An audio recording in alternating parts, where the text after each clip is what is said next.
Hello and welcome to Create Your Life. My name is Simone Leah and I am your host. And today I wanted to take the time to talk to you guys about storytelling and how you can apply that in your business, making sure to keep it relevant to whatever it is that you do or your niche. Okay, so diving right into this topic, I'm going to start by telling you guys that I have lost my voice.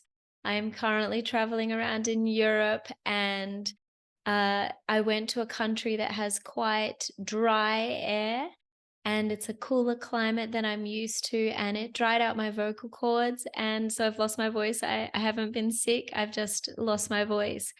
And I can share that story with you guys because the reason I lost my voice is because I'm traveling around in Europe and my brand is all about creating your life and creating what is the life for you. So sharing a story about traveling around in Europe, which is the life I'm creating for myself and the life that I want you guys to be able to create. I want you guys to be able to create a life where you can travel if you want to. I want you guys to be able to create a life where you can do what you want to do, be where you want to be, learn what you want to learn, experience what you want to experience. And so by sharing the fact that I'm traveling around Europe and even the fact that I've lost my voice is relevant to this today because it still fits in with the create your life brand that I have. It still fits in with my audience who wants to be able to create a life where they can travel to cooler climates or they can go and do whatever they want to do. So for me, being able to share the fact that I'm traveling around Europe and having little things pop up all the time, it's really relevant to my business and to me and to what I'm creating and what I'm putting out there and to the people that I want to talk to, the people that I'm reaching out to, the people that I want to connect with, and so that's the big thing when it comes to sharing your story is keeping it relevant to your target market. So for example, if my target market was pet owners, sharing a story about losing my voice on a trip to Europe would not necessarily be something that is relevant to that target audience because pet owners, generally speaking, they're going to be wanting to hear about content relating to their pets. They're probably more grounded. They're probably not traveling long distances because they have a pet to look after. They might go on occasional holidays, but they're living a very different life to what I'm living and what I'm creating for myself. So, sharing a story about losing my voice on a trip around Europe is not necessarily going to land with that audience. Now, again, there's other examples I can give you, like if I was sharing something about weight loss or something about uh, building a floor tiling business. Again, losing my voice traveling Europe is, again, it's not really relevant. So when you are storytelling, you want to keep that story relevant to what you're sharing. I have a beautiful friend of mine. She's a, just a lovely, light human being, and she's so just amazing. She just glows, and she's got a brand that's aimed at mothers. And so she's always sharing about her birth story, her birth journey, about how things are going with her children, the stuff that her family is doing, how she's raising her family. She lived in a tiny home, how all that worked. Because sharing that sort of stuff is relevant to her audience, and her audience wants to see how she travels with a family or how she had her home birth or that sort of thing. She does a lot of blessing ways. She helps mothers when they're going through the birthing process and when they're pregnant.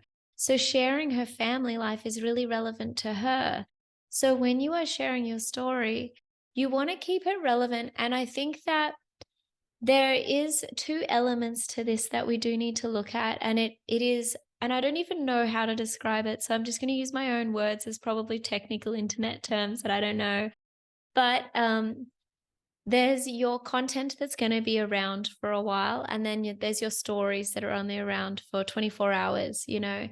And I think that when you're making your content that's going to be around for hours, so the content that's going to be on your Facebook feed, the content that's going to be on your Instagram feed, your LinkedIn, that sort of content, that's the content that you really want to make sure you're sharing relevant things too, because that content is going to be there forever. That's the content that your audience is going to see when they're looking for you and looking at you and following you and being inspired by you. That's the content that is really going to tell them who you are and what you're doing. So you want to keep that specific content, that lifetime content. You really want to keep that relevant.